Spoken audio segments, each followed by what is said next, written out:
македонскиот народ во овие тешки денови со молитва и поклонение кон Бога? Еве ние како црква, како еден столб, и тоа најцврст столб во државата, тоа е црквата македонска, се разбира со македонскиот народ начело.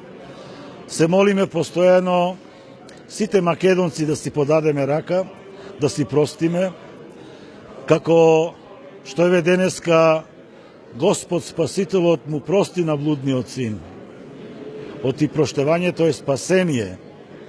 А ако сакаме да се спасиме и да спасиме државава наша македонска и да го спасиме нашиот македонски јазик, да ја спасиме нашата македонска нација, тогаш треба да се покаеме и да се сплотиме, да бидеме едно срце, една душа и една мисла.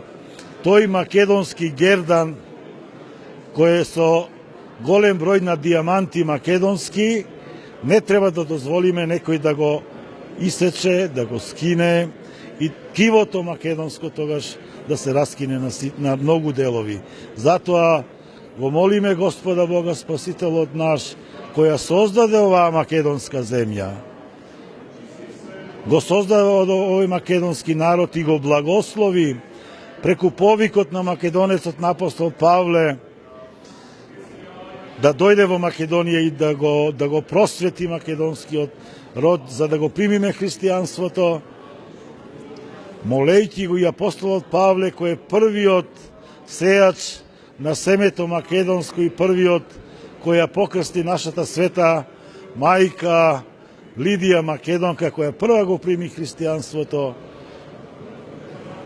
и мајката Божја Богородица, која е заштитничка на целиот македонски род и на цела света македонска земја, ги молиме од длабочината на нашата душа, сите архиереи, целото свештенство, целиот верен македонски народ, да прво ние како народ се сплотиме, си подадеме рака, да се почитуваме и она што е национално, националните интереси, државните интереси, интересите на народот, за обстојувањето на нацијата, на државата, не треба никогаш да бидат спорни меѓу македонскиот народ. Не ни треба ни двојазичност, не ни треба ни кантонизација, но ни треба оваа света македонска земја. Во Австралија, во Америка, живеат илјадници, живеат многу нации.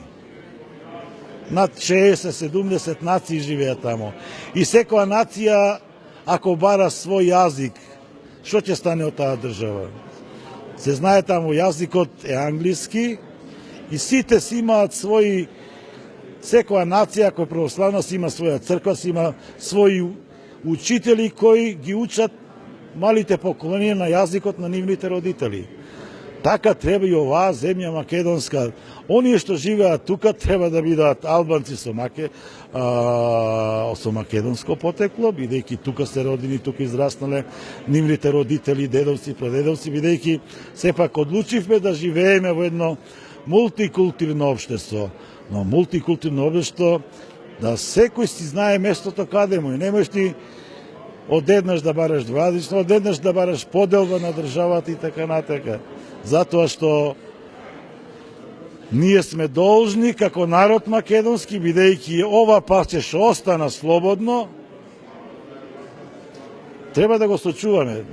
Пиринскиот дел ни го земава, Егејскиот дел ни го земава, западниот дел тамо во Албанија и од Албанија, од Македонија албански дел тамо што и тој го земава, остана овој вардарски дел што треба да го чуваме како зеница во окото. И затоа го молам секој честен македонец да си ја чува оваа наша земја македонска, да ја сака, да ја почитува и да ја бакнува. Вие знаете ли луѓе кои со години од разни причини не можеле да дојдат, а родени тука, живееле тука, која ќе се сиднат од авионот и ќе дојдат на земја, парче земја, клекнуваат и ја бакнуваат. Така треба и ние со таква почит да си ја бакнуваме земјата, да си ја чуваме земјата. Ако ја чуваме земјата, ќе ја чуваме и црквата. Ако ја чуваме црквата, ќе обстане и државата. Ако ја чуваме државата, ќе обстане и црквата. Едно без друго не може, на секој нека му е јасно. Бог да ве благослови, да сте ви живи и здрави и благослов на целиот македонски православен род. Амин.